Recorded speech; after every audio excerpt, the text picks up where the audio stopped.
Ontological security is defined as a stable mental state derived from a sense of continuity and order in events. As teachers, we can encourage this state of mind by creating a safe learning environment within school. By creating this environment through building strong relationships based on trust, we can allow children to explore and value all aspects of their personality, which will, in turn, give children a sense of self-confidence and self-worth. Whilst working on a documentary exploring youth homelessness in Manchester, I met with a group of young people living in a former corner house cinema of Oxford Road. These young people had, in their recent past, experienced various states of ontological insecurity, from unstable home environments, precarious temporary work patterns, to sleeping rough on the streets, self-medicating with drugs like spice. By coming together and supporting each other in the squad, they had effectively created an environment for themselves where they could feel safe and part of a community. When I first walked into the corner house, I'd been homeless, I'd been sofa surfing for about 6-7 months. Before that, I tried to live with my parents, but it was really difficult, and I knew before then I'd been in hostels. So I came to Manchester to be with my brother. He's at uni, but they knew that I was struggling because I was homeless, so they brought me to the corner house. They heard about the squat, and I'm an artist, I'm a musician, and I paint.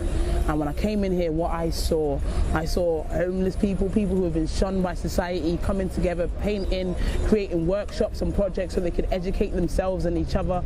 I saw people working on personal development, understanding different people's vulnerabilities. This is something that society should give to us, but we couldn't, so we had to find it within each other. That is how you build a community. This is not a community.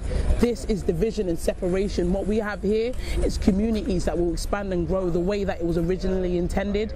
And so that's why I'm here, and that's why I will remain here and continue to fight for the homeless kids that are on the street, the people that have been forgotten and left behind to rot after they've been betrayed by this system. This is why I'm here, and this is what we do. Where mainstream and alternative provision had failed to provide these young people with the stable conditions they needed, older members of the community had in effect done the work that we as teachers should be aiming for. They created a physical space where young people can come and learn for themselves how to feel secure. The need for a safe physical space is exaggerated when children have been, or are currently experiencing, trauma. What I found whilst I was in the squat was that these young people had indeed experienced trauma, but each were tackling and working through this trauma by using creativity. Many were involved in making music, one created jewellery from found material, and another had set up a studio in her room and was making paintings. No one was instructing these young people about how to be creative.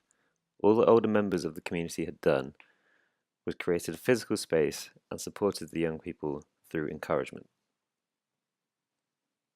The idea of the role of a teacher as a provider of an environment in which children learn was developed by Jean Rancière in the late 60s. Coming to prominence during the May 68 protests in Paris, Rancière, in his book The Ignorant Schoolmaster, put forward the case that children have the ability to teach themselves, and the role of the teacher is to facilitate this learning by encouraging self-belief and motivation to learn within young people. Using the example of a Dutch schoolmaster, Rancière claims that due to the war, he found himself in France employed as a teacher despite not being able to speak the language. Using a textbook that on one column was written in French and then next to it the same text translated into Dutch, he, through an interpreter, encouraged the children to read the text and work out the translation.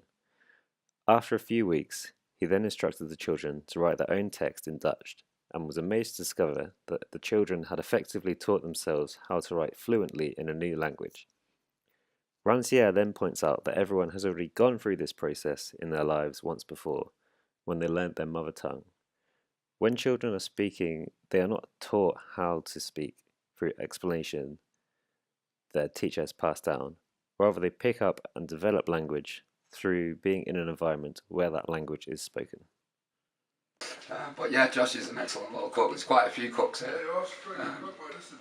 I'm a professional, but I can't be bothered doing it anymore, so I'll leave it up to these. And basically, they like passing on the knowledge to each other. They all have a go. They all have a crack. Some are really good. some are just learning, and it's fun just watching it happen, you know what I mean, and see what comes at the end of it. Where ontological security and Rancière's theories meet is that in order to allow children to teach themselves, children must first be in a stable mental state. Considering this, the role social, political, and economic factors play in children's development becomes linked to the extent that these factors contribute or take away from children's ability to achieve a stable mental state.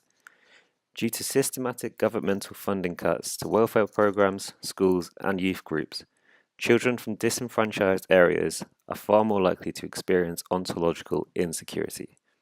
A recent report by the Resolution Foundation has claimed that in a post-Brexit landscape, child poverty is expected to rise to 37% by 2024. The report finds, quote, a bleak forecast will hit lower income families harder, and child poverty could exceed previous highs reached in the early 1990s. Deprived families will bear the brunt of weak pay and benefit cuts. If we apply these fundings, it obviously falls on us as teachers to attempt to counter the negative effects that economic factors have on young people. I think our emphasis as educators should be on providing young people with tools like self-confidence and self-belief, factors conducive to a state of ontological security, rather than focusing solely on exam results and factual-based learning.